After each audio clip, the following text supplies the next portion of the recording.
LSD presenta La Sociedad del Desierto, un espacio para el encuentro, la reflexión y el arte.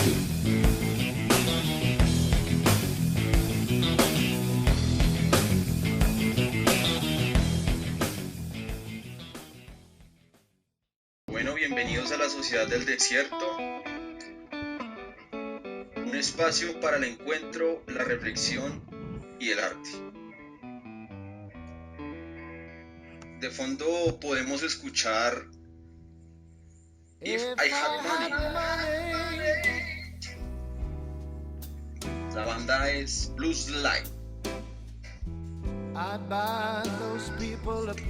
Bueno, es 7 de junio del año 2020, un año que será recordado por el mundo y quedará en los anaqueles de la historia para todos los efectos globales a causa del COVID-19, ¿verdad? En la mesa de trabajo me acompaña Alejandro Ariza, Andrés Jiménez y quien les habla, Estefan Vargas. ¿Cómo vamos, muchachos? Buenas tardes, Estefan. Vamos bien. Una semana un poco agitada, pero vamos súper. ¿Cómo va, Andresillo? Alejo, buenas tardes, Estefan, y buenas tardes para todos los que hoy escuchan. Buenas tardes. La Sociedad del Desierto.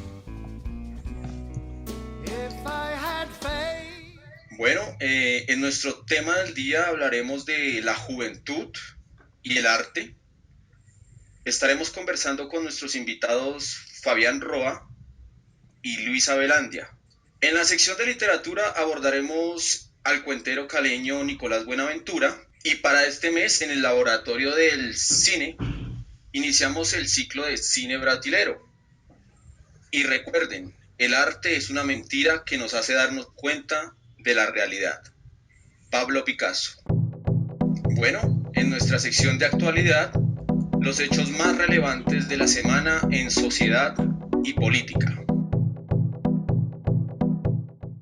Fiscalía ordena captura a investigadores de la Dijín que interceptaron al niño Hernández. Efectivamente, el 4 de junio, hace 2 días, se capturaron a los 2 investigadores que interceptaron llamadas, legalmente, en el caso de la ñeñe política. Se nota cómo el gobierno pretende desviar el foco de atención de la ciudadanía y que permanezca en la impunidad la compra de votos al interior de la campaña de Iván Duque. Buscan disminuir la legitimidad jurídica de las investigaciones y que éstas no tengan la validez que le corresponde. ¿Y cómo lo hacen? A través de un tecnicismo jurídico, de una teoría que se llama la teoría del fruto del árbol podrido. Esta establece que en el contexto de una prueba, alguna de sus particularidades es susceptible de ilegitimidad o ilegalidad, y ello terminaría contaminando toda la prueba. Esta teoría contamina dicho aspecto probatorio con el fin de que se extienda hacia la totalidad de la prueba y de esta manera no se pueda llevar a cabo ni en fiscalía, ni en comisión, ni en corte, y establecer como legítimos estos audios. Entonces podemos ver cómo el mecanismo estatal alrededor de estos montajes e incriminaciones falsas se van argumentando. Y la pregunta es, ¿quién está detrás de todo esto? Ustedes, Alejo, Andrés, ¿quiénes creen que están detrás de todo lo que está pasando alrededor de una de las noticias que suceden en este país? Estefan, sí, yo pienso que esta noticia es la muestra o es la sumatoria de un sinfín de hechos que, digamos, nos aquejan como sociedad colombiana. Y esa complicidad que, digamos, tiene el Estado también con las mafias y con todo lo que sea el control político, el control económico y toda la forma en que los gobiernos se alían inclusive con sectores al margen de la ley. Y pues yo creo que ya en contar este tipo de noticias es como el colmo de los colmos, diría uno en ese dicho popular, ¿no? O sea, tras del hecho, o sea, no son suficientes todas las pruebas, no son suficientes todos los hechos que están alrededor de lo que fue esta campaña del presidente, que es actualmente el de Colombia. Y parece que día tras día salen más, pero el control judicial, digamos, el organismo institucional parece estar aliado también con este gobierno y parece que la verdad nunca fuera a salir, o si sale, no sucede nada, ¿no? Entonces esto a mí, digamos, me lleva a pensar en que estamos en el país de donde no pasa nada, ¿no? Justamente esto es lo mismo que ocurrió con el asesinato de líderes sociales, con la situación Que viene ocurriendo. que viene ocurriendo, con la situación de la población carcelaria, por supuesto, trayendo otro ejemplo. Y así digamos que me puedo quedar todo el programa numerando la cantidad de problemáticas, pero que la conclusión final es, no sucede nada, ¿no? Justamente no se sabe nada.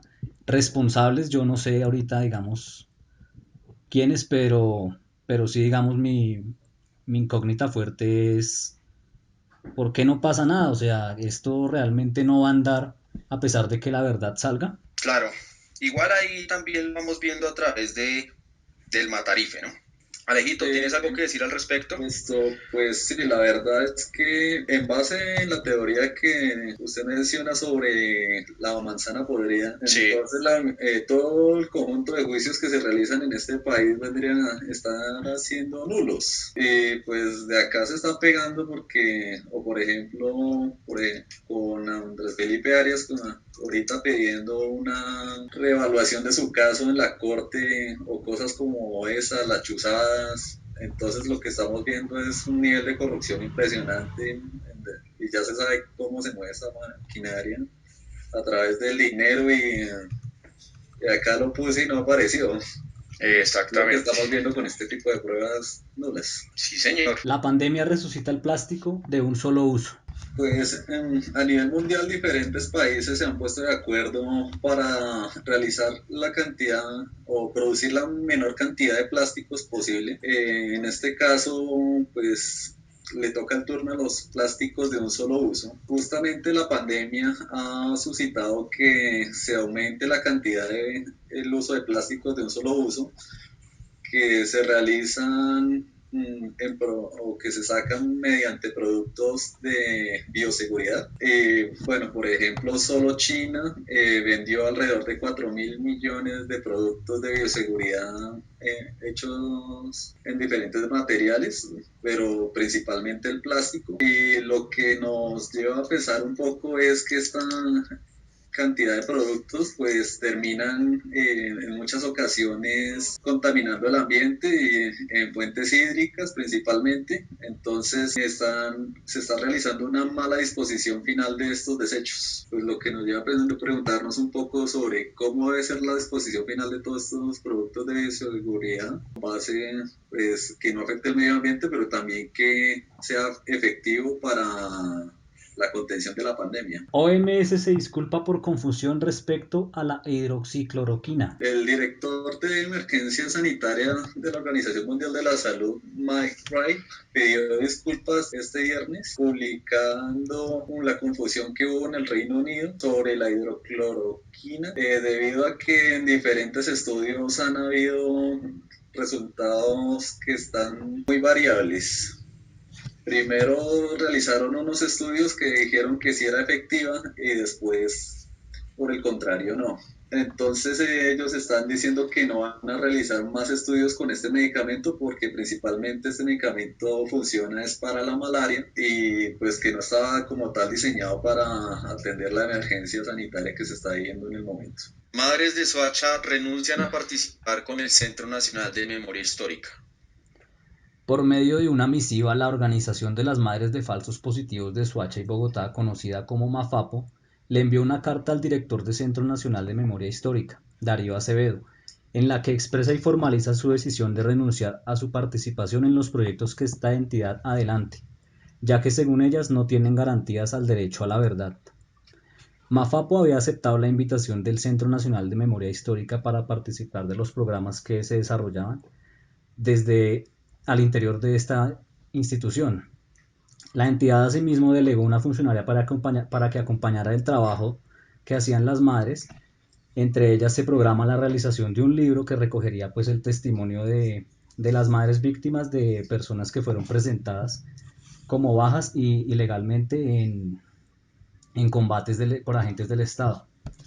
A pesar de esto, la organización decidió echar para atrás la decisión, según su representante Jacqueline Castillo, tras escuchar las declaraciones en las que Acevedo pues niega la existencia del conflicto armado en Colombia y apoya o promueve la idea de construir un futuro museo en memoria de las víctimas de guerra y en donde se dedique un lugar para exaltar el lugar y el heroísmo de la fuerza pública, lo cual pues es actualmente muy cuestionable, ¿no? Del mismo modo, las madres de Soacha le solicitan a Acevedo que retire digamos, de su poder todas las entrevistas, todos los audios, todos los documentos que tienen dentro del proceso que se llevó a cabo, ¿no? Y asimismo, pues no autorizan al Centro Nacional de Memoria Histórica para publicar, digamos, o para hacer propósitos con estos documentos, ¿no?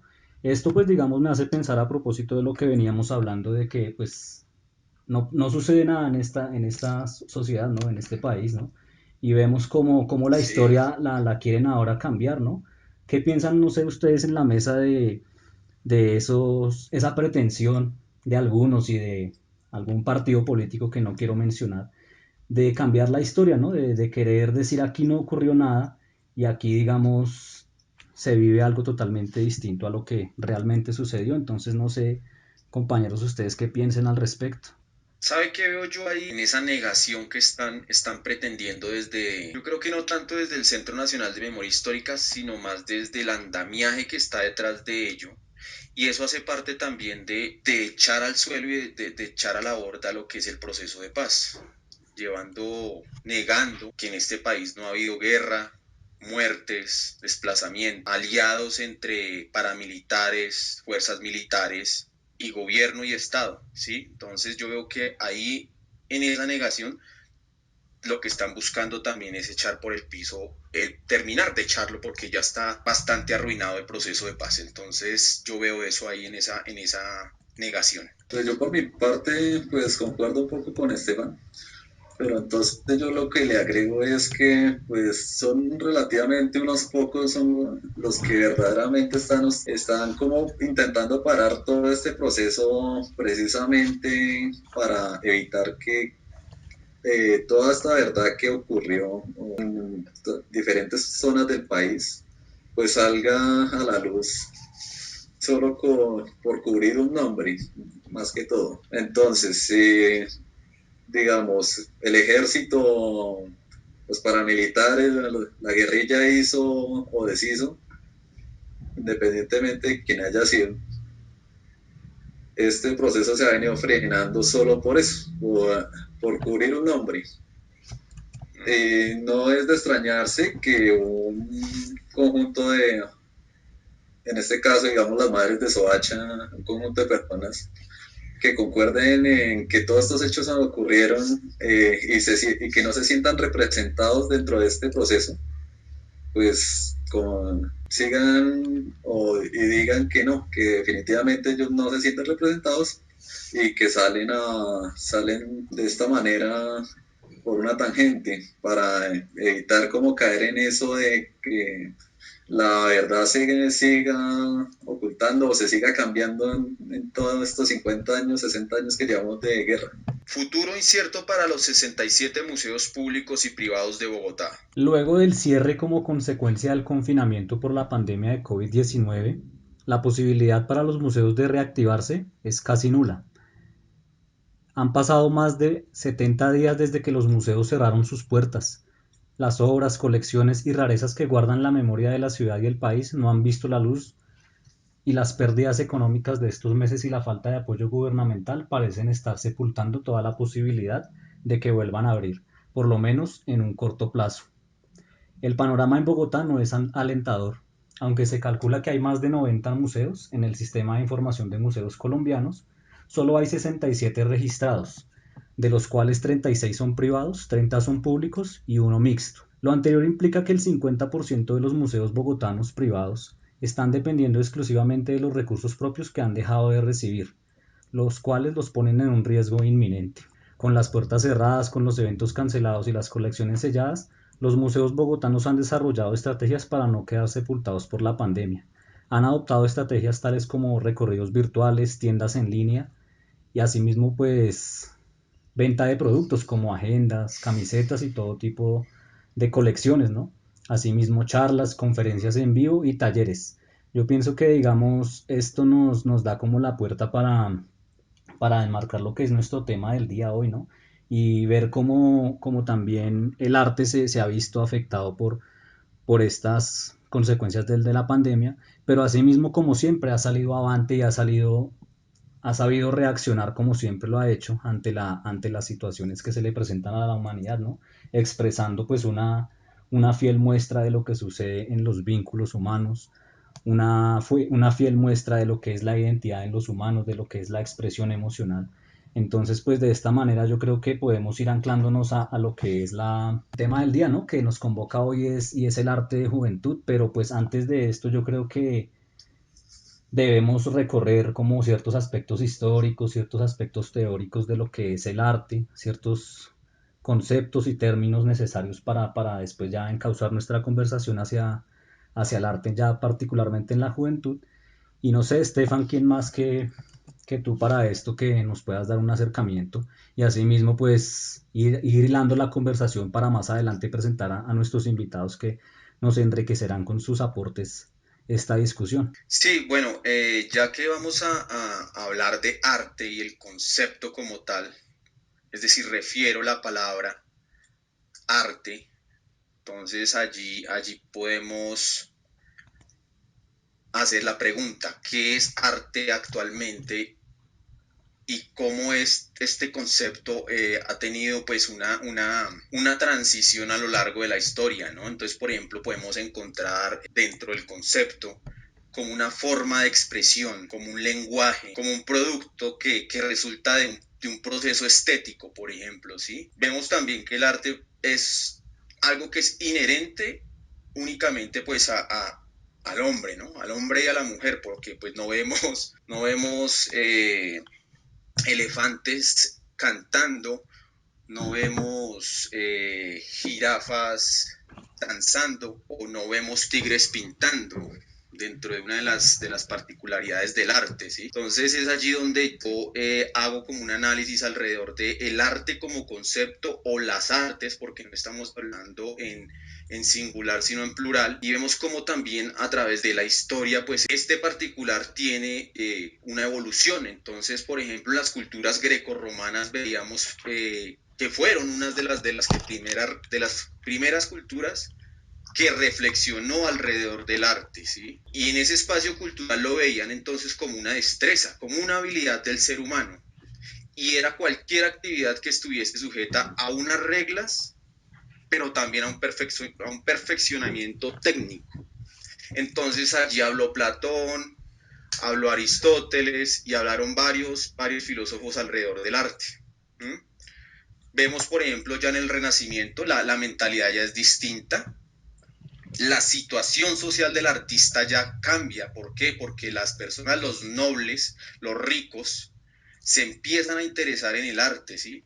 El mecenazgo, se crea un mecenazgo artístico y un coleccionismo que le permite al artista entrar en un, digamos, subir de estrato, ¿sí? Y salen hasta ahí tratados también sobre arte, pues en la época del Renacimiento. ¿Mm? Entonces vemos también cómo ese concepto y esa transición de esa palabra, en la medida que el tiempo va avanzando y en la medida que la cultura va cambiando las subjetividades o sus subjetividades, pues se va transformando. Entonces hay libros, hay artículos de revista que discuten el concepto del arte. No hay una claridad sobre este. Entonces tenemos unas posturas desde la psicología, desde la filosofía, desde la antropología, desde el mismo artista. Entonces cada quien le da su mirada desde juicios de valor diferente. ¿Mm? Entonces ahora hablamos de unas disciplinas artísticas. Entonces, por ejemplo, tenemos las artes visuales. Dentro de esas encontramos, por ejemplo, la arquitectura, el arte corporal, el digital, la cinematografía, la escultura, etcétera. Encontramos las escénicas, las musicales, las literarias. Encontramos también unos recursos de los cuales el arte se vale, que son pues los plásticos, los lingüísticos, o en este caso la música, los sonoros. Entonces, también hay unas divisiones que se fueron dando tradicionalmente. Por ejemplo, antes eran las bellas artes y dentro de las bellas artes encontrábamos la música, la pintura, la escultura, la arquitectura. Y conforme pasa el tiempo aparecen unas nuevas formas artísticas o hacen unas clasificaciones tradicionales dentro de las cuales ya encontramos el dibujo, la pintura, la escultura, las artes gráficas o las artes técnicas de la reproducción, que son quizás de las que se valen el cine en este caso. En el medioevo, por ejemplo, también le dan un carácter al arte. Hablamos, por ejemplo, ellos hablaban de un arte mental o artes liberales, ¿sí? Dentro de esa categoría encontramos, por ejemplo, la teoría musical, la gramática, la lógica, la retórica, la aritmética, la geometría, y encontrábamos otras que eran las artes físicas o comunes. Estos son conceptos del medioevo, imagínense, hace bastante tiempo. Entonces, dentro de esas artes físicas o comunes que encontrábamos, la agricultura, la medicina, la navegación, etcétera, ¿sí? Entonces, ¿por qué hago todo este recorrido histórico ya para, digamos, pasar a lo que nos convoca el día de hoy, que es el arte y la juventud? Porque precisamente no podríamos empezar a hablar del arte como tal, teniendo en cuenta que el arte no es uno solo, sino que es un concepto global, es un concepto subjetivo, y es un concepto que pues está amarrado a muchísimas condiciones del ser humano, pero también es un concepto que le ha dado al ser humano la posibilidad y le ha aportado grandes cosas en la existencia como tal del hombre. Entonces, quería hacer este pequeño anclaje con la historia para poderle dar paso a nuestros invitados, Andrés. Sí, Estefan, en efecto, y antes de, digamos, de darle la bienvenida a nuestros invitados, yo quisiera como resaltar unos acápices históricos que me parecen pertinentes y Sí, ya más adelante del siglo XX, tras toda la influencia que tuvo filósofos como Nietzsche, como Kierkegaard, todo este concepto de realidad, digamos, ya es cuestionado por nuevas teorías científicas, ¿no? La subjetividad en el tiempo, digamos, de Bergson, la teoría de la relatividad de Einstein, toda la propuesta, digamos, de la mecánica cuántica, la teoría del psicoanálisis de Freud, y asimismo pues el surgimiento más adelante de las nuevas tecnologías hacen que digamos el arte empiece a entrar en otra función, que era lo que tú mencionabas de otras como disciplinas o otros escenarios podría yo mencionar, por ejemplo, la fotografía y ya específicamente el cine, ¿no? Quisiera también sí, comentar que para los marxistas, por ejemplo, el arte ya es un reflejo de lo que es la realidad social, ¿no? Digamos, si bien el propio Marx no ve, digamos, una correspondencia directa entre la sociedad, lo que, digamos, se ve en la sociedad de manera determinada y lo que se produce en el arte, sí, digamos, sirve como para reflejar lo que a nivel social ocurre. Y ya entrando en otras escuelas como la de Frankfurt, puedo mencionar, digamos, a Adorno y a Benjamin, ya digamos que sí, señor. defienden el arte ya como una vanguardia, como una reacción, digamos, ya más excesiva a esa tecnificación de la sociedad moderna, ¿no? A toda esa propuesta ya de tecnificar todo y digamos esa teoría estética que hacia los años 70 afirma que el arte es un reflejo de las tendencias culturales de la sociedad, pero digamos sin llegar a ser un reflejo fiel de esta, perdón. Y digamos que ya el arte vendría aquí a representar algo como lo inexistente, lo irreal, y digamos que eso también, lo real y lo inexistente, es una forma de trascender y vemos que es la apuesta en general de todas las artes, ¿no? La posibilidad de trascender, la posibilidad de expresar la subjetividad y la forma de emerger como sujetos, ¿no? Y pues ya este preámbulo nos permite ya adentrarnos en lo que es esta pregunta por el arte en la juventud, ¿no? ¿Y por qué en la juventud? Yo antes de arrancar con el programa y hablando aquí ya de manera interna con mis compañeros, yo les decía, la juventud es ¿por qué? Porque es la que está llamada a eso, ¿no? O sea, casi que es como una obligación, casi que es un derecho y un deber transformar las cosas, ¿sí? Transformar las realidades. Y qué más que el arte si lo mantenemos en el marco que lo hemos puesto hoy, la herramienta ideal para cumplir, digamos, este cometido, ¿no? Entonces, enfocándonos en esas expresiones artísticas en la juventud, cómo estas expresiones buscan influir o cambiar problemas actuales. Entonces le damos la bienvenida a nuestros invitados, ¿no? Hoy nos acompaña Luisa Velandia. Ella es psicóloga de la Fundación Universitaria Los Libertadores. También ha tenido un acercamiento y unas puestas en el arte. Y nos acompaña del mismo modo Fabián Roa, conocido como Psique Rap. Él es psicólogo también de Los Libertadores y pues artista, ¿no? Él también trae hoy su propuesta musical, su propuesta artística pues les damos la bienvenida, compañeros, a este espacio para la reflexión y cómo podemos pensar eso, cómo podemos pensar la actualidad del arte, cómo podemos pensar que la juventud está llamada a hacer propuestas para cambiar, digamos, las dinámicas sociales que se nos presentan y asimismo, pues, emerger como sujetos, ¿no? Entonces, Luisa y Fabián, bienvenidos. Bueno, un saludo para todos. Gracias por la invitación. Es bueno estar en este espacio, ser parte de él y acompañarnos, teniendo en cuenta también el tema que trasciende el día de hoy y que pienso yo que respecto a la situación que está aconteciendo a nivel mundial es muy importante tenerlo en cuenta. Lo que ya nombraban ustedes, me parece muy interesante algo que habla Andrés, y voy a empezar entonces con una frase de Nietzsche que me hace pensar en todo esto que está aconteciendo, ¿no? Y dice, como tenemos arte para no morir de la verdad. Respecto a todas las noticias que ustedes dieron al principio, pues de este espacio, pienso que evidentemente el arte es una de esas maneras en las cuales podemos hacerle frente a todo ese tipo de verdades que buscamos, pero a la final sabemos que no existen, ¿verdad? Porque pues la verdad siempre va a ser subjetiva, como ya lo sabemos, o pues como lo creemos, pues de mi experiencia personal. Respecto a eso, porque es tan importante el arte en la juventud, ¿no? Es como esta frase de Salvador Allende que decía que ser joven y no ser revolucionario es casi es una contradicción hasta biológica, ¿no? Teniendo eso en cuenta, me parece que la manera de que los jóvenes podamos ser parte del sistema y dar nuestro punto de vista es por medio del arte, ¿sí? Entonces tenemos expresiones artísticas ahorita contemporáneas que pueden ser no sé, el rap, el graffiti, todos estos movimientos que han surgido a partir de la cultura y que dan ese paso a los jóvenes para poder ser parte de sus comunidades y poder resaltar todo eso que piensan frente a las situaciones que están aconteciendo en su país o en su comunidad.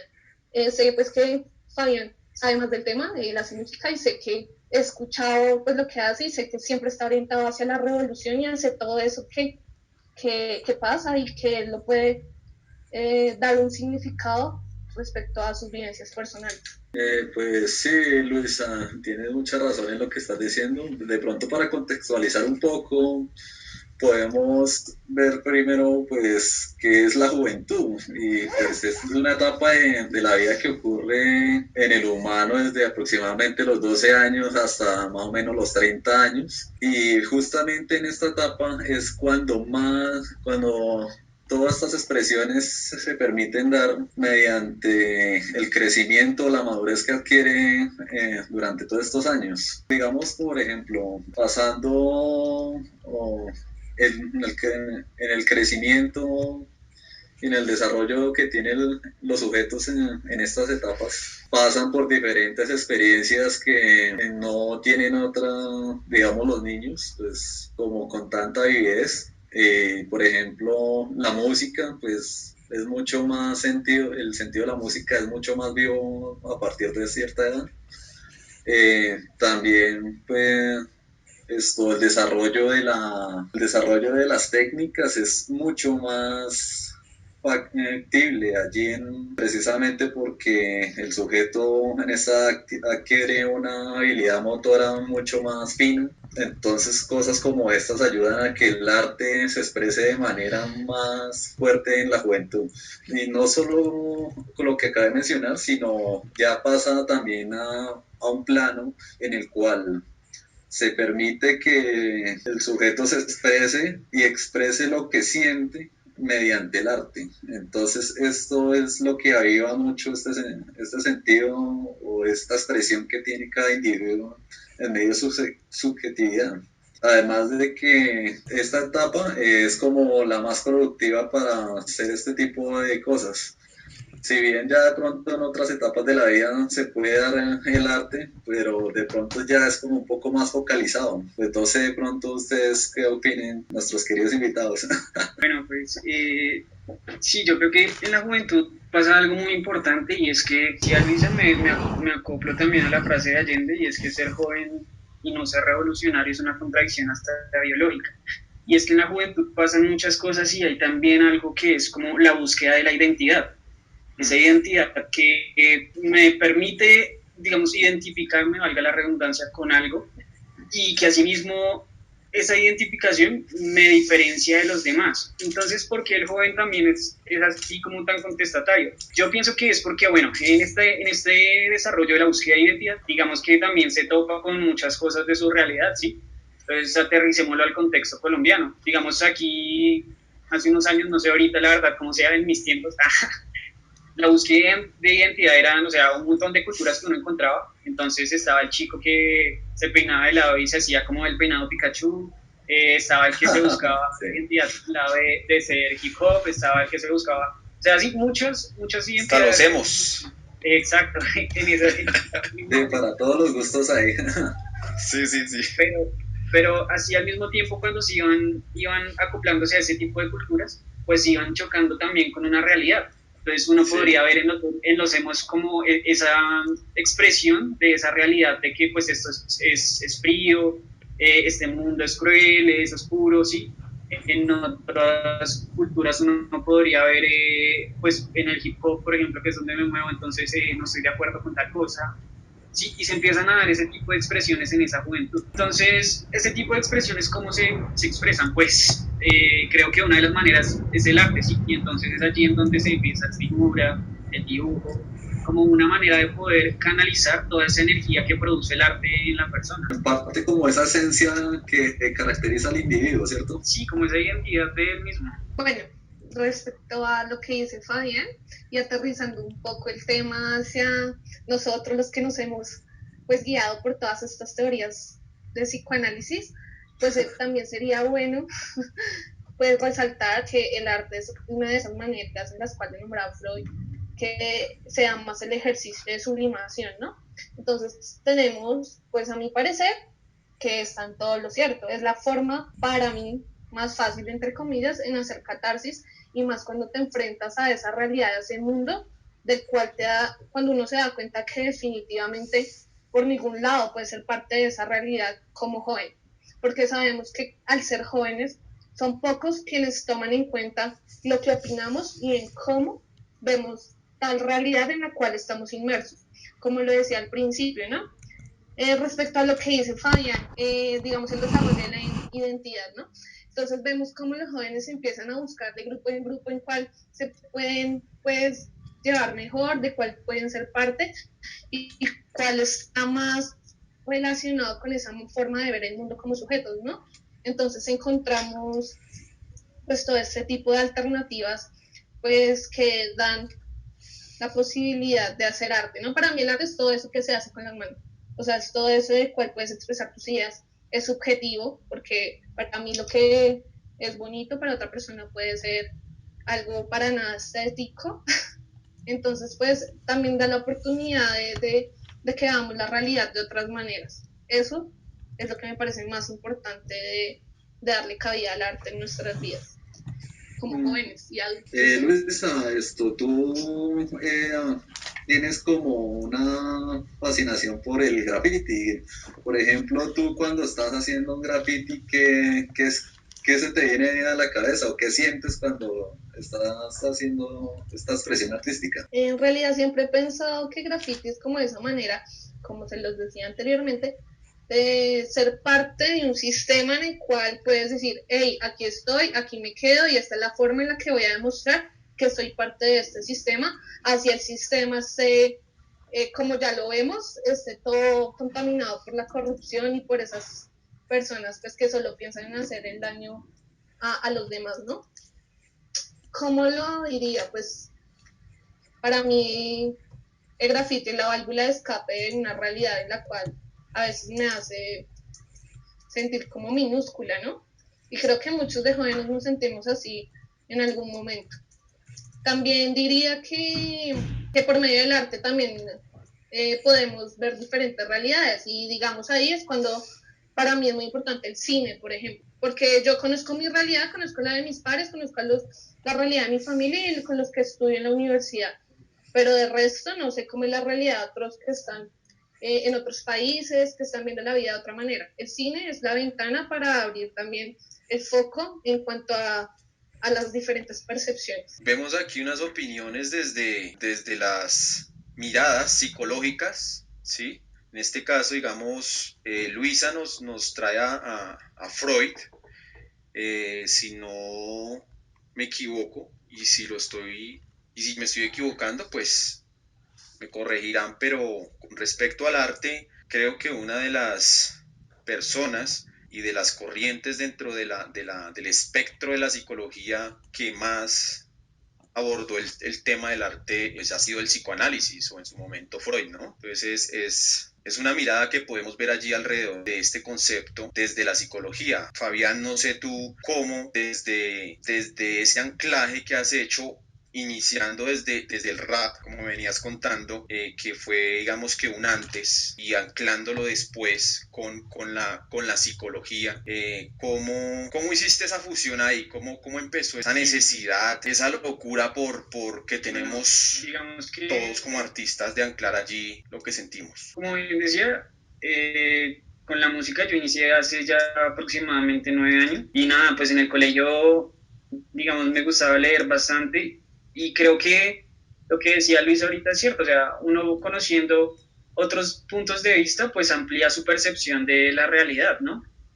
Entonces, en ese orden, pues empecé como a percatarme de problemáticas sociales que no estaban tan ajenas a uno, sino que las vivía el mismo compañero del colegio, en la cuadra, o sea, ese tipo de cosas, ¿sí? Y bueno, cuando ingreso a estudiar, digamos, sí al comienzo siento como que no hay algo relacionado con la música y la psicología, desde un inicio pues no lo había percibido, pero a medida que empieza a pasar el tiempo pues me doy cuenta que estas herramientas que me brindaba la carrera, pues, o sea, me ayudaban a comprender también más la realidad y de esa manera podía expresar lo que yo pensaba y sentía.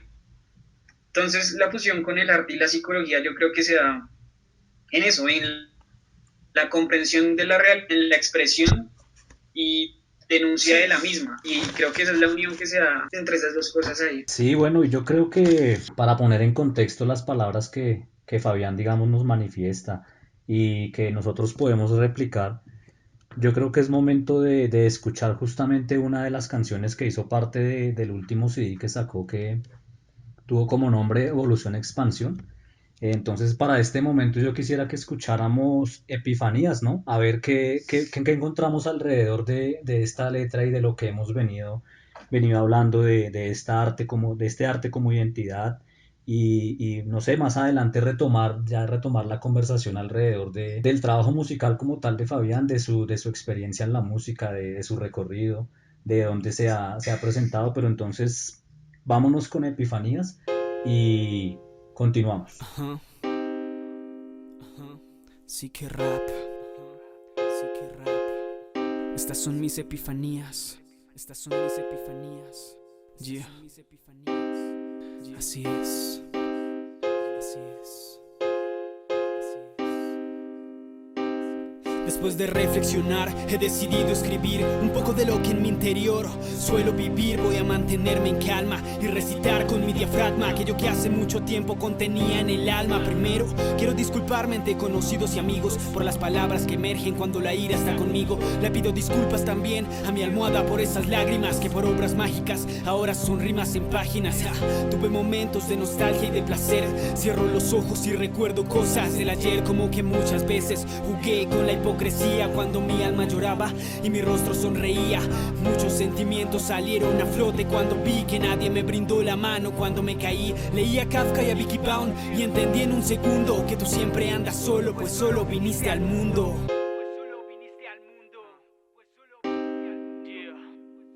He comprendido con el tiempo que las personas van y vienen y que la gente vale por lo que es, no por lo que tiene. Que el amor no se trata de poseer a las personas, pues nadie es de nadie y somos humanos, no somos cosas. El tiempo es un factor muy relativo, porque con él he sufrido, pero también he aprendido, he concluido que hay que disfrutar cada día, pues entre más se acerca la muerte, más valoras la vida. Los días pasan y con ellos las heridas. Parece que fuera ayer cuando jugaba a escondidas. Antes el espejo reflejaba un niño con felicidad. Hoy refleja un sujeto que teme a la soledad. No obstante, sonrío cada vez que puedo. Y si la vida me da un golpe, me levanto fuerte y vuelo. Comprendí que la humildad debe estar en lo cotidiano. Conviértete en mariposa, pero no olvides que fuiste gusano. También aprendí que los sentimientos son espirituales, que las personas son distintas, pero también son iguales. Creo que si todos los humanos fuéramos ciegos, el amor no sería material, sino real y sincero. Soy el fruto del amor entre Rafael y Argenis, quienes me enseñaron que no te hacen valioso unos caros tenis. Por último, seguiré siendo un amante de las letras y soy valioso porque he abierto más libros que piernas. Más libros que piernas. Escuchábamos Epifanías de Psique Rap del álbum Evolución y Expansión. Este CD pues salió aproximadamente el año pasado, Fabián, ¿me confirmas? El 7 de diciembre. Correcto, y bueno, pues ya digamos que justamente sí, presentando ya un poco más la propuesta de Fabián, hay que decir que su CD fue producido por Tinta Negra Records. Asimismo, pues su propuesta musical ha llegado a escenarios como el Colegio Aníbal Fernández, la emisora de Libertadores Online. También ha trabajado con proyectos sociales con la Fundación Inchala en La Picota y en otras zonas de tolerancia como el Samber. Fabián, más o menos, ¿cuál ha sido la apuesta? ¿Cuál ha sido, digamos, en general el punto que han tocado las letras? ¿Y qué podemos decir de esta canción que escuchábamos, Epifanías, en continuidad y en relación a lo que veníamos hoy hablando aquí? Empecemos por acá. Digamos, yo creo que el arte tiene un fin principal antes que transformar. O sea, antes que transformar, lo que busca hacer el arte es expresar. Y a esto me ligo mucho, digamos, como referente a Kafka, porque, bueno, no sé, pues ustedes deben conocer también el tema de que pues él escribió todos sus libros y sus textos en solitario por el simple hecho de que le gustaba escribir. Y luego de que él muere, pues él le dice a su mejor amigo que queme todos los textos. Pues gracias de que el man no los quemó, porque pues si ustedes ven la expresión de Kafka no era tratar de transformar, pero sin querer hacerlo lo hizo. Entonces yo me voy mucho por ese lado, y es que, o sea, el arte para mí es eso, la expresión de mis ideas, de mis sentimientos, de la realidad que yo tengo, pero asimismo de las realidades que he conocido, que me han transmitido. Y ya más a fondo, pues evidentemente sí está lo que es la transformación que puede generar ese arte. Y digamos, este tipo de canciones, pues en específico, por ejemplo, Epifanías, es más como su nombre lo dice, una serie de reflexiones que tuve y que de pronto alguien puede llegar a escuchar y diga, oiga, yo me identifico con esto, y pues puede generar un cambio, ¿sí? Pero en sí, ahorita me planteo el arte desde la perspectiva de que es mi expresión, pero que soy consciente de que esa expresión pues puede transformar pues entornos, ¿sí? Porque pues a fin de cuentas, cuando uno tiene el poder en la mano, que en este caso sería el micrófono o la palabra, en una canción, pues uno puede hacer un montón de cosas, ¿sí? O sea, si uno está, por ejemplo, en un colegio cantando una canción, uno tiene una responsabilidad gigante al tener ese micrófono en la mano, porque a pesar de que me esté expresando, pues soy consciente de que eso también va a generar otros cambios al público que yo me estoy dirigiendo. Entonces, pues nada, o sea, el sí como tal también, evolución y expansión, es eso, es como mostrar una evolución que tuve a través del tiempo, pues gracias al aprendizaje con las personas,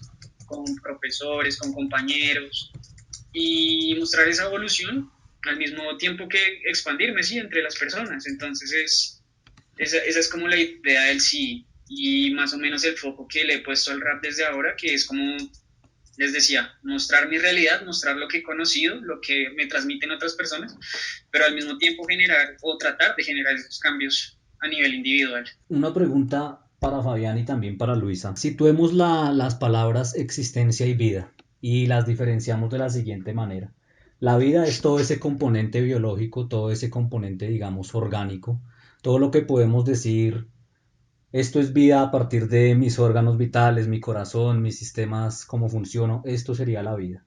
Y situemos la existencia ya como la emergencia del sujeto, la emergencia de la subjetividad. En efecto, ¿ustedes creen que el arte, las puestas artísticas o ya digamos no siendo un artista, porque en este caso quien les habla no es un artista, pero sí tiene digamos una mirada crítica desde el arte y cree que el arte es una posibilidad para transformar ciertas cosas? Podríamos decir que la tarea está hecha para los artistas si su vida acaba presentando en el arte su existencia. Uy, bueno, pues no sé. Voy a hablar así un comentario chiquito y ya le dejo la palabra a Luisa. Bueno, es que eso depende también de cada artista, ¿no? Como les comentaba, por ejemplo, en mi caso, pues yo lo que he hecho hasta el momento es gracias a que he querido expresarme, pero soy consciente de que, como les decía, pues eso puede generar transformaciones. Si en dado caso, por ejemplo, mi vida finalizara en este momento, yo siento que mi tarea estaría hecha desde el sentido de que, pues, o sea, hice lo que yo deseaba, pero, ¿cómo les explico? Igual es que las acciones y lo que uno hace por medio del arte es lo que le da sentido a la existencia. Entonces, en ese orden yo diría, en mi caso, o sea, la tarea está realizada hasta el momento, pero quiero seguir haciendo más, es eso más bien, como quiero seguir transformando, quiero seguir construyendo y ya. Te dejo la palabra, Luis. Bueno, esa pregunta me hace pensar en varias cosas, ¿no? En algo estoy muy de acuerdo y es en lo que dice Fabián respecto a que eso depende del artista. Debemos tener en cuenta que hay muchos artistas que no se consideran artistas, ¿no? Por lo cual también hay artistas que no consideran que lo que hacen puede llegar a generar una transformación en otro sujeto, pero en realidad lo hace. Creo que hay muchos artistas que también se han vuelto artistas después de su muerte, ¿no? O sea, en su tiempo, en su momento, no eran apreciados como tal vez lo han sido después de que ha pasado el tiempo. Así que pienso que desde que eso que dice Andrés, perdón, de la emergencia del sujeto, y si el sujeto al morir ya pues generó todo eso que quería como su existencia y llegar a transformar en otros ámbitos, creo que eso tocaría preguntárselo pues al artista, como le acaba de responder Fabián, y si digamos de una u otra manera llegara como eso a infringir en varios aspectos. Bueno, yo tengo el ejemplo sabemos que en los últimos tiempos han muerto varios artistas, ¿no? Y vemos que después de su muerte todo lo que han hecho ha sido constante y a la final todavía se ha venido apreciando. Hablo, digamos, del graffiti o del rap. Conocemos varios artistas que murieron y que todavía seguimos apreciando todo que hicieron en vida. Entonces pienso que desde que uno pueda transformar lo que sea solo una mente a un sujeto, yo creo que ya ha hecho algo digno de su existencia propia, ¿no? Yo lo veo así. Si me preguntas a mí respecto a lo que yo hago como forma de vida o lo que digo o expreso mediante las cosas que pinto o dibujo, pues siempre es como dar un mensaje, ¿no? Así sea para pocos, creo que ese siempre ha sido como mi fin. Así que si muriera, como dice Fabián, también me hubiera gustado hacer mucho más, pero la verdad es que no sabemos hasta dónde podemos llegar con las vainas que estamos plasmando en el papel. Ya. En una de los renglones de la letra de la canción, abrir más libros que piernas. La pregunta va para Luisa y es desde su postura como mujer. ¿Qué opinión le merece abrir más libros que piernas? Teniendo en cuenta que, bueno, se podría decir que ustedes, o sea, ¿quién abre las piernas y qué pasa ahí? ¿Y qué contexto le damos a ese renglón, a abrir más libros que piernas? ¿Qué opina al respecto, Luisa? Siento que la conversación se fue para otro lado, o sea, a la otra esquina. No, pues si me lo pregunta a mí, pues obvio yo, bueno, ustedes más que nadie saben cómo soy y respecto a eso. Hay mucho del ámbito artístico en que los hombres se refieren de esa manera a las mujeres, ¿no? Pero pues la mujer es quien decide a quién le abre las piernas, entonces no sabría de qué dice don Fabián. ¿Por qué ese verso, amigo? Cuéntanos. Bueno, no, el verso es más, sí, pues mira que no lo había pensado de ese lado, pero el verso en sí es que, o sea, somos valiosos no por la cantidad, o sea, como hombres somos valiosos no por la cantidad de chicas con las que hayamos estado, sino como por todo eso que podemos aprender pues de los libros y pues obviamente más, o sea, de la experiencia y otro tipo de cosas, más enfocado por ese lado. Bueno, pero igual ese comentario podría ser como mal interpretado, ¿no? Para las que escuchamos la canción. Ah, no, mentira.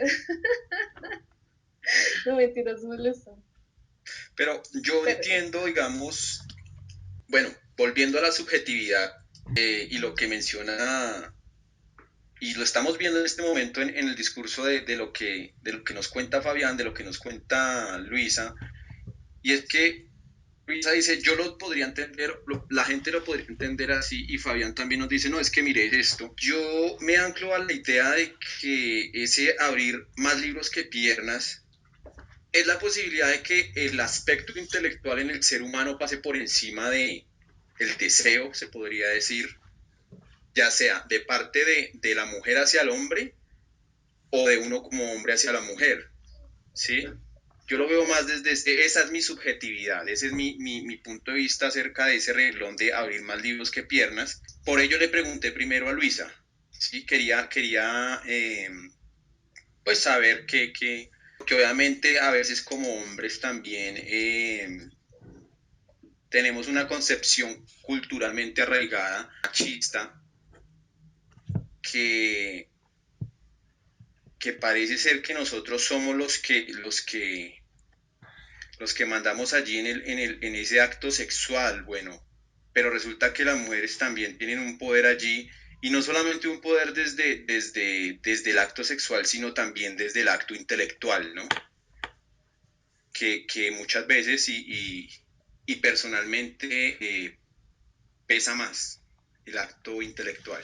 Lo que menciona Estefan ahorita, lo último, a mí me hace pensar como dos cosas y sí, en relación a ese fragmento de la canción de Epifanías, yo sí veo como que ahí detrás está ese ser, está ese sujeto que se construye o que emerge a partir de las letras, ¿no? A partir del saber, a partir del conocimiento, y ve en la expresión artística la forma de manifestar todo este conocimiento y todo este saber, ¿no? Todo este peso intelectual, que por supuesto se ve evidenciado en esta en otras letras del CD. Y el otro aspecto que digamos que yo resalto, en continuidad a lo que viene hablando Estefan, es ese sobreponer eso intelectual sobre tal vez las pasiones y digamos que ahí podríamos ir a esa pregunta eterna y a esas preguntas eternas que aquejaron a los filósofos en la antigüedad, pero digamos que la discusión en el momento no se va hacia ese lado. Y finalmente, enmarcando este último fragmento en esa índole de lo sexual, ¿sí? De ese simbolismo que le colocamos ahí, yo pienso que podríamos decir que finalmente, tal vez como lo menciona Fabiana en la canción, sus hijos canciones y esas obras son esos grandes orgasmos, ¿no? Esos grandes orgasmos, esas grandes producciones y esos momentos no sé, cumbres, momentos de alcanzar, digamos, su expresión total a través de las letras. Entonces, yo sí logro evidenciar en Epifanías y a lo largo de toda la obra de esa fusión entre las letras, entre el conocimiento y cómo esto se vive en lo cotidiano, ¿no? Y justamente la respuesta artística, evidentemente, de Fabián es el arte y es las letras, ¿no? Esa apuesta intelectual. Entonces, pues, para esto yo creo que debemos escuchar otra canción, ¿no? Y seguir pensando digamos, estas puestas que nos trae hoy Fabián y nos trae Luisa, de pensar, digamos, el arte como movilizador, el arte como transformador. Entonces, vámonos con, no sé, Alejo, ¿qué canción tenemos preparada para este momento? Pues ya que estamos entrando en unos temas acá muy profundos, pues vámonos con introspecciones. Introspección. Acá es Bien, nuestro bien. invitado. Que suene duro. Introspección.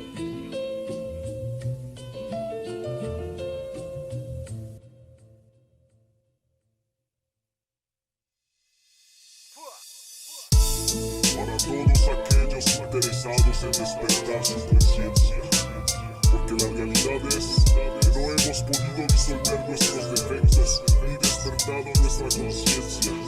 El autoanálisis, la introspección, el viaje que uno puede hacer a uno mismo.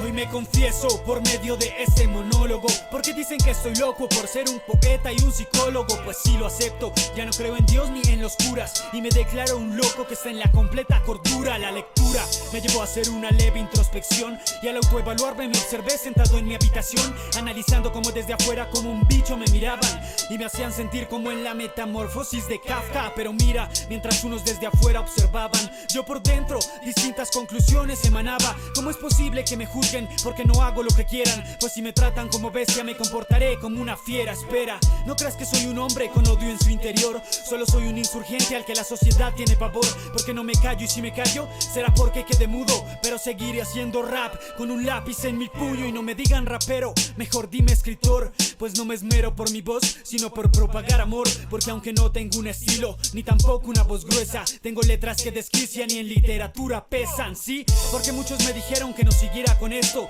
que mi voz no se daba para seguir con mi talento. Hasta varios familiares no apoyaron mi decisión, pero la prohibición de la acción conllevó a la adicción. Por lo tanto decidí crear un paradigma musical, inyectando psicología, amor y rimas con beldad. Y ahora mi meta es intentar con cada redacción abrir las mentes con palabras como lo hacía Jaime Garzón, escribiendo narraciones como Edgar Allan Poe, redactando poesías como Fray Luis de León, escribiendo crónicas como lo hizo Gabriel García Márquez, y como lo hace Sique, esculpiendo con su arte. Esa tiene una función, y es la de curar un mal terrible llamado defectos psicológicos.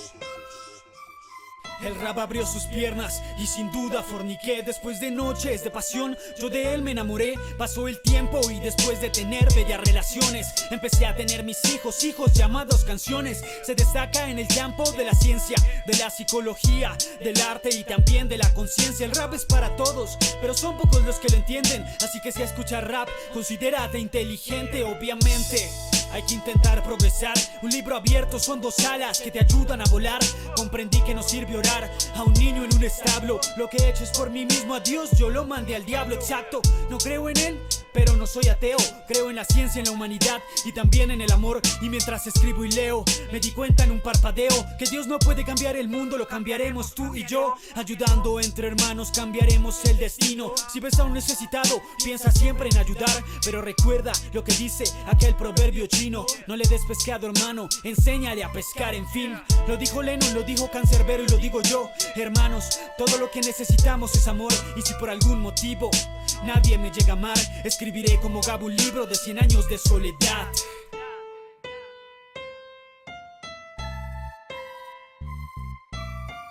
Oh, se lo dejo en constancia para demostrar que el rap son más que rimas sobre bases, es literatura y arte. Hey, sí, que en el beat.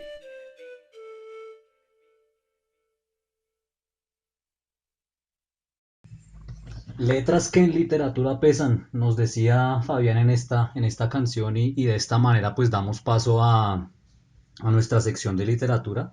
Como lo mencionaba Estefan al inicio, de cuentero colombiano Nicolás Buenaventura, traemos hoy un libro que se llama La dicha de la palabra dicha. Es un texto que salió en la colección del libro Al viento. Está ilustrado por Jason Castañeda.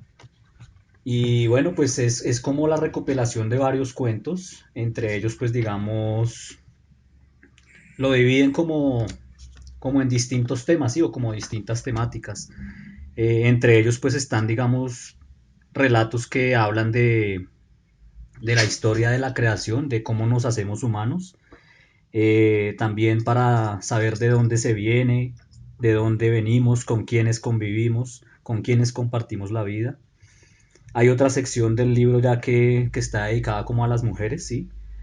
Y digamos que también otras, otras lecturas que hacen, digamos, reflexionar temas como los que hablamos hoy, ¿no? Como la existencia, como la vida, como la muerte. Entonces, para esto traigo el siguiente cuento. Se llama El pequeño fin y el gran fin. Digamos que este cuento nos permite acercarnos o nos permite entender que está inspirado en la figura de la muerte, ¿sí? La muerte está pues presente en todas las tradiciones o digamos ha sido descrita por todas las culturas. Entonces, también es algo que nos hace pensar que es lo único seguro que tenemos, pero no sabemos cuándo es que llegue, es lo único. Entonces, doy paso con el pequeño fin y el gran fin. Dioses y diosas crearon el pequeño fin, el fin cotidiano. Tiene cara de vieja y cuerpo de gigante. Es hombre y mujer a la vez. Es y no es al mismo tiempo. Tiene la facultad de asustar a todo el mundo, menos a los niños. Nunca anuncia cuándo va a llegar. Se alimenta de todo lo que está vivo. Es el pequeño fin, el fin cotidiano, de todos los días. Tiene muchas piernas y se mueve muy rápido. Tiene muchos brazos y es capaz de abarcar muchas cosas al mismo tiempo. No se puede quedar quieto porque si lo hace, la rueda del mundo dejaría de girar. Siempre tiene hambre. A veces come demasiado, de una sola vez. Entonces ocurren los desastres y las grandes guerras, las pestes y las grandes enfermedades. Algunas mujeres y algunos hombres, no todos, han aprendido a vivir con el pequeño fin. A pesar del miedo, a pesar de la tristeza. Otros han ido y han decidido no resignarse y le han declarado la guerra a ese pequeño fin, que los separa y les da tantas penas y trabajos. Desde siempre han soñado con el fin del pequeño fin, pero también de la misma manera y en la misma medida se han dedicado a adorarlo, a adorarlo y han tratado de domesticarlo. Allá arriba, dioses y diosas también trabajan, están imaginando el gran fin y esperan tenerlo, por si un día los hombres y las mujeres logran derrotar al pequeño fin. El gran fin es una boca negra donde cabe todo lo que se mueve, donde terminan y empiezan todas las cosas, donde todo puede ser y no ser a la vez. Este cuento yo digamos lo quise traer aprovechando el momento coyuntural que vivimos, aprovechando digamos, o más que aprovechando, entendiendo, comprendiendo que la angustia y la incertidumbre es algo que se hace presente en momentos así como de pandemia, de confinamiento, de acontecimiento. Cuando llega algo nuevo, pues el humano pues toma unas formas de reaccionar, ¿no? Algunos buscarán que no se altere el orden y volver a como se estaba antes. Otros como que se resisten a aceptar que algo está sucediendo.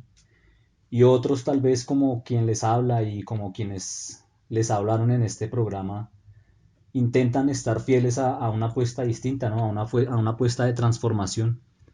Y volviendo a esa diada que yo colocaba de vida y existencia, ¿no?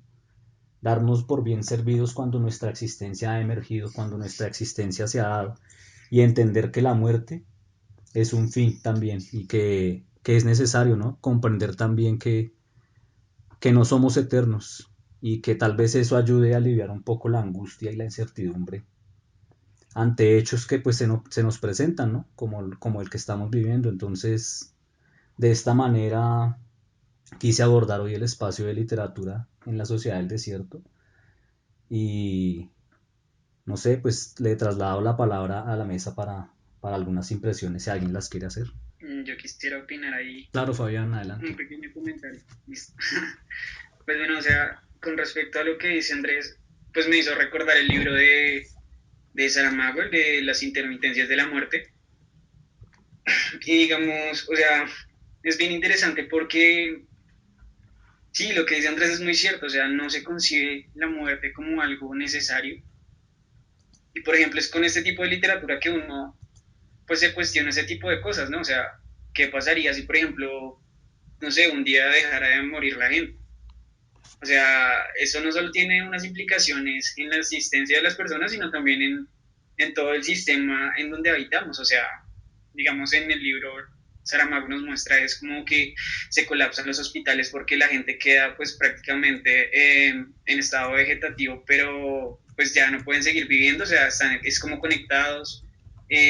Colapsa también el sistema económico, o sea, es un montón de cosas que van de, pero que también debemos ser conscientes a nivel individual, y es que, o sea, en sí, sí, la muerte es muy necesaria, a pesar de que a veces genere dolor, pero, pues no sé, pues realmente yo siento que ese miedo a la muerte es más bien un miedo a no haberse realizado de alguna manera o no estar satisfecho con la propia existencia, creo yo. De, Dejo ahí mi comentario.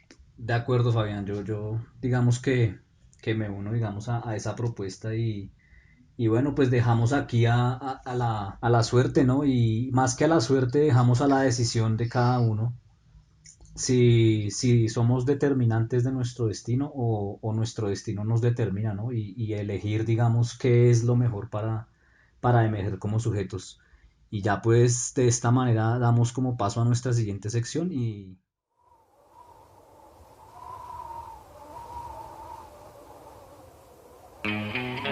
La Sociedad del Desierto presenta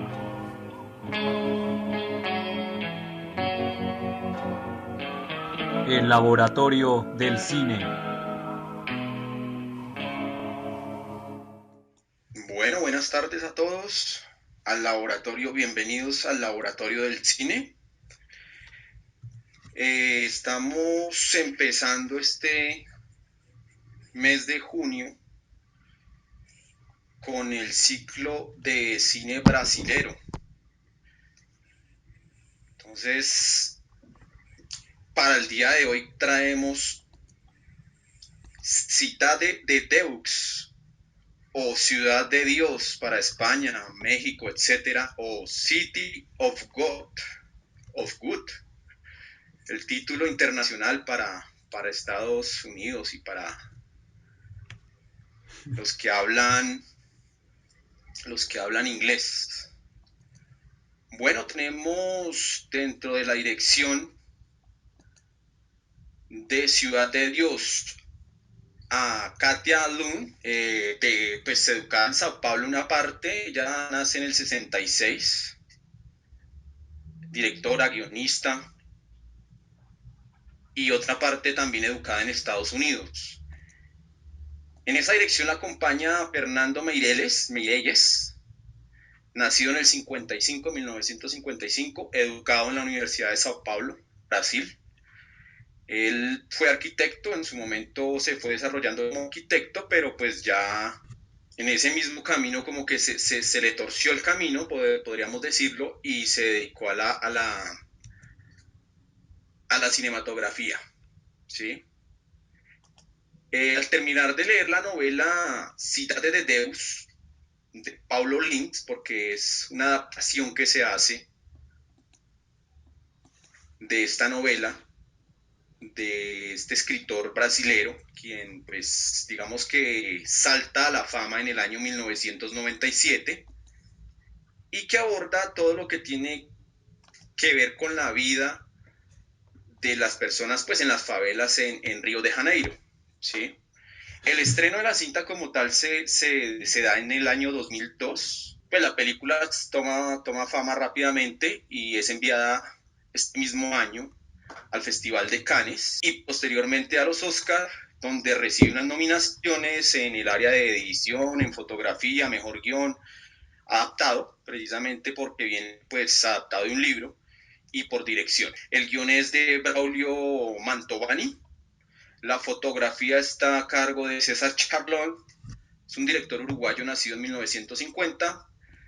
La música, Ed Cortés, Antonio Pinto, es un género de acción. Aquí siempre me detengo un poco porque me gustaría que saquemos unas reflexiones alrededor de ese género, ¿no? Aquí se enmarcan el género, pues en acción, pero pues al final podríamos concluir qué género es realmente. Dura 130 minutos. Su argumento, pues el espacio en el cual transcurre la cinta como tal es en unas favelas. En una de las favelas que hay en Brasil, esta favela pues está sin servicios públicos. Encontramos pues haciendo de las suyas al tío Ternura y otros protagonistas dentro de la cinta, a quienes pues por robar un hotel, bueno, desde allí se presenta una contradicción entre ellos, o unos intereses, hay unos delirios también allí por parte de uno de los que va a ser protagonista central de la cinta, quien acaba hasta con el nido de la perra, solo porque sí, y en vista de esto pues les toca perderse de allí de la favela, ¿no? Entonces encontramos un tráfico allí de cocaína también, delincuencia juvenil, soborno policial, encontramos muerte, encontramos, bueno, esto está también, digamos que enmarcado entre 1960 y 1980. Vemos también que tuvieron que pedirle permiso al jefe de la favela, esto es real, para poder firmar, hacer la filmación allí en la zona y tener la seguridad para poder hacerlo. Entonces, este jefe decretó que sí, que lo permitía con la condición de que los mismos habitantes pues pudiesen actuar. Entonces vemos ahí un paralelo quizás con la vendedora de rosas, aunque pues, la vendedora de rosas se sitúa más o menos en 1990. Eso con respecto a esa introducción. Bueno, estábamos escuchando a Estefan que nos hacía el recuento sinopsis de la película. En esta película encontramos diferentes puntos sobresalientes, como lo es en las puestas de cámara, pues nos menciona, o podemos observar en ella, que hay diferentes puntos de planos abiertos, haciendo como la simulación de el inicio de las favelas cuando estaba en construcción la ciudad de San Paulo hacia los años 60.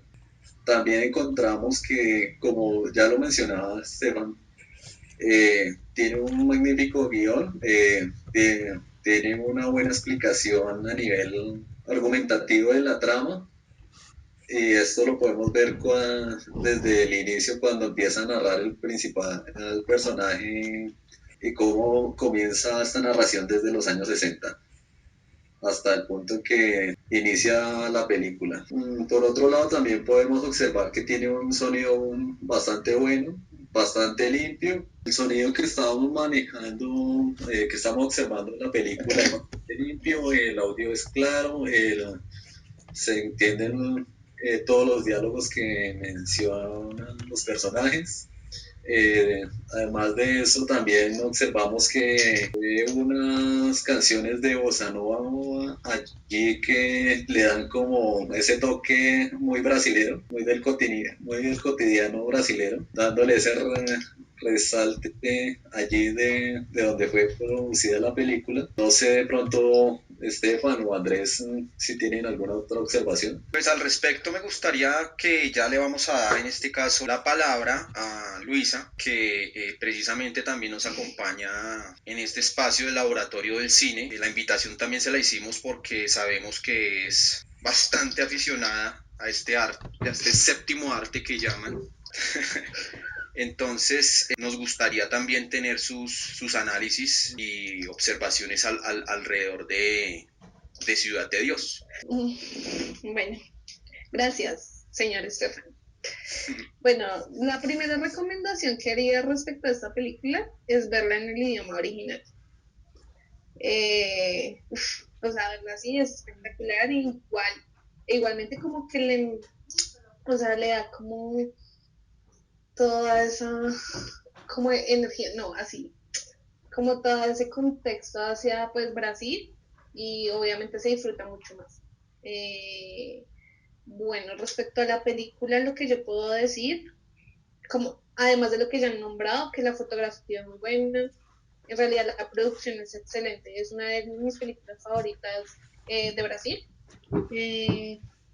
Respecto a eso, pues frente al análisis en cuanto a lo que uno percibe de la película, es todo gira en torno a la violencia. Me parece importante destacar eso, ya que pues ya sabemos que en Latinoamérica, muchos países, como Colombia, Brasil, se vive la violencia cada día. Entonces es una manera importante de ver cómo son las dinámicas dentro de una favela, pues en dicho país.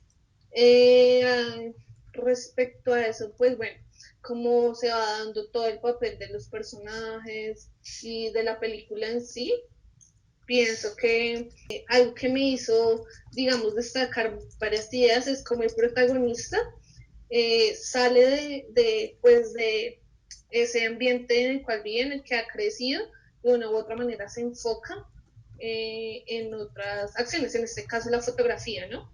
Porque vemos en una parte, exacto, vemos en una parte de la película cuando él intenta ser delincuente, esa parte es genial, y pues vemos que definitivamente no lo logra. Entonces también eso me hace pensar, en realidad somos frutos de esa sociedad en la cual crecimos, lo cual pues en varias teorías, partiendo de la psicología, es muy cierto, pero también existe la posibilidad nos podemos liberar de ella. Exacto. ¿Y por medio de qué? Volviendo al tema del arte. O sea, en serio es una manera muy buena de zafarnos de dicha realidad. Eso fue una parte importante de la película. Pero ya ven ustedes, por favor. Gracias, de pronto también cabe resaltar que, pues, con lo que menciona Luisa, justamente es por medio del arte que este muchacho, de este personaje principal, él se libera de toda la violencia por medio de la fotografía, ¿no? Precisamente al intentar volverse periodista, fotógrafo. Sí, y digamos, también es importante destacar que él también la poca posibilidad que hay para gente de este tipo de sectores en acudir a trabajos, digamos, de este tipo, ¿no? Y lo vemos en la realidad de nuestro país. Entonces, un ejemplo, ¿no? Es que yo en Cazucá, un ejemplo, y vemos cómo eso también es determinante a la hora de conseguir un empleo. Entonces, creo que mi crítica va más enfocada también a la sociedad y en cómo los estereotipos son los que de una u otra manera resurgen y los que le dan un paso, digamos, a este tipo de dinámicas sociales y de la vida del individuo dentro de ellos. No sé ustedes qué opinan de eso. Sí, Luisa, yo digamos que comparto eso que tú dices y me haces aquí como a abrir otra pregunta o hacerme otra inquietud que se la quiero trasladar a Fabián. Y es esa apuesta de, sé que Fabián, digamos, ha tenido el acercamiento a la comunidad carcelaria, a quienes están pues privados de su libertad y de alguna u otra forma entiende todo este fenómeno de lo que es la violencia, de lo que es la delincuencia. Inclusive no es un secreto que no todos que están allá, digamos, son culpables o están por delitos así. Entonces, no sé, Fabián, ¿qué nos puede decir al respecto de esto? Y pensando lo que nos pone esta película, que no sé si hayas tenido la oportunidad de verla, de este escenario de violencia y este escenario de cómo los jóvenes se ven inmersos en estas problemáticas sociales y pues en la experiencia que has tenido con esta población privada de la libertad. Me voy a conectar un poco de ideas que tengo en la cabeza aquí. Pues no, la verdad no he tenido la oportunidad de ver la película, pero si bien me entiendo, se juega algo que es muy importante y es eso, o sea, la libertad. Y la libertad concebida como la manera en que el individuo se puede autodefinir y puede elegir, digamos, qué hacer con su vida, ¿sí? Entonces, digamos, de acuerdo con Luisa, hay muchas cosas que a veces, o sea, el sistema en donde vivimos, el sistema social, económico y político, busca determinarnos y de alguna manera la libertad está en eso, en lograr, digamos, que el individuo se libre de esas determinaciones que buscan definirlo, ¿sí? Entonces, digamos, cuando uno tiene el acercamiento ya con los internos allá, pues yo no utilizo el concepto como de privados de la libertad, porque como les digo, la libertad para mí es algo más que movernos de un lado a otro, y siento que allá hay otras maneras de libertad que quizás aquí a veces no concebimos. Pero es bien interesante porque entonces uno empieza a descubrir muchas cosas y es que, o sea, la mayoría de las personas que están internas en un centro de reclusión son jóvenes que pues su edad, digamos, oscila entre los 18 y los 30, la mayoría de las personas. Entonces esto nos hace preguntarnos, pues bueno, ¿qué está pasando? ¿Por qué son los jóvenes? Pues entonces uno empieza a ver que hay una relación con la falta de oportunidades laborales, con la falta de oportunidades de estudio. Y entonces uno ve más de fondo que realmente aquí no es que seamos los violentos que nos gusta asesinar y robar porque sí, sino que hay más de fondo unas problemáticas sociales que pues sí o sí no se han, digamos, no se han abordado, y a cambio de ello nos buscan dar, entre comillas, seguridad, pues metiendo a una persona a un centro de reclusión, ¿sí? Entonces creen que nos vamos a sentir más seguros encerrando a esa persona, pero el problema sigue vigente en las calles porque los chicos siguen creciendo, vuelven otra vez a salir del colegio cuando pueden hacerlo y se encuentran otra vez con la falta de oportunidades de estudio, etcétera. Entonces yo creo que aquí es, o sea, la idea como nosotros como constructores de esa realidad de la mano de ellos es como abrirle la posibilidad de esa libertad, de que ellos por una vez puedan como decidir por sí mismos y no que estén determinados a lo que les impuso un sistema, sí, más allá de eso, porque pues sí, o sea, realmente yo no justifico las acciones delictivas, pero uno se pone a ver y dice, bueno, pero ¿qué otra opción había?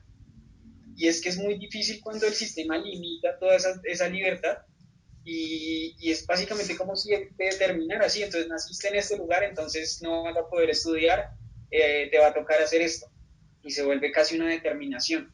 Entonces creo que, no sé, conecté muchas cosas, pero más allá de eso es que, o sea, creo que es apostarle a la libertad del individuo para romper con esas determinaciones que de alguna manera pues nos pone ese entorno social, económico y político en el que vivimos. Y ya. Respecto a lo que menciona Fabián, entonces podemos entrarnos a preguntar, para ir cerrando el laboratorio del cine, si existe un sistema que realmente tiene el poder de determinarnos. Y en esta cinta podemos ver que los disparos no fueron hechos con un arma, sino con una cámara. Muchas gracias, agradecerle a los artistas y psicólogos Fabián Roa, a Luisa Melandia por habernos acompañado el día de hoy.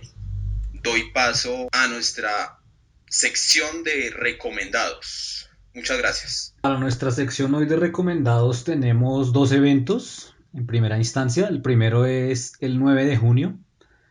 Se llama Pedagogía del oprimido en tiempos de pandemia. Es un conversatorio virtual, es gratuito, lo organiza la asociación Piera Alaugnier. Los horarios, 18 horas o 6 de la tarde aquí para Colombia. El acceso es libre y el enlace se publica horas antes de la transmisión en la página de Facebook de la asociación Piera Alaugnier Colombia. Y de esta misma asociación, el 13 de junio habrá un conversatorio sobre esquizoanálisis. Tendrán al invitado Fernando Reverendo. Digamos que este es un conversatorio que permitirá, digamos, entender muchas cosas acerca de la psicosis desde la mirada psicoanalítica. Entonces esos recomendados pendientes, y ya saben, en las redes sociales de la asociación Piera Alaugnier encuentran toda la información. Bueno, Artes está realizando o va a realizar a partir de el 9 al 13 de junio el Festival de Cortos Crea 2020, Universos Diversos, el cual va a tener más de 10 paneles, talleres y la presentación de 95 producciones audiovisuales. ¿Tienes algún otro recomendado, Alejito? No, en el momento no. Bueno, agradecerles a todos aquellos que estuvieron escuchándonos el día de hoy y pues con esto finalizamos nuestro programa. Muchas gracias a todos. Gracias a quienes hoy nos escucharon en la Sociedad del Desierto. Gracias a Fabián, gracias a Luisa por habernos acompañado en este espacio. Gracias por habernos enriquecido con sus aportes desde el arte, desde la psicología. Y por aquí bienvenidos siempre en este espacio para la reflexión, el arte y el encuentro. Y a mis compañeros de la mesa también un abrazo y muchas gracias por habernos acompañado hoy. Bueno, no, muchas gracias también a ustedes por la invitación. Es muy rico que se abran estos espacios para la discusión. Creo que son muy importantes pues hacerlos de esta manera y también que cada uno lleve estos espacios pues, a sus diferentes territorios, con sus amigos. Creo que son espacios que permiten la construcción del conocimiento y del mismo tiempo, pues al mismo tiempo el reconocimiento de otras posturas. Entonces, no, muchas gracias a ustedes. Y igualmente, gracias por permitirnos ser parte de este espacio, acompañarlos y generar este tipo pues de programas. Es muy bueno, teniendo en cuenta que debemos empezar a hacer psicología de otras maneras. Y para finalizar tengo una super frase, no digas que no sé dónde la leí, pero sí quería como hacer esta acotación respecto a todo lo que hemos hablado. Y es que respecto al apelo y todo esto, es que no hay peor violencia que la ausencia del Estado. Gracias a todos. Chao. Gracias. Bueno, de esta manera. Le quería dar las gracias a nuestros invitados. Decirles que en otras ocasiones los estamos esperando para que vengan acá a ayudarnos con sus ideas. Eso fue todo por hoy, muchas gracias.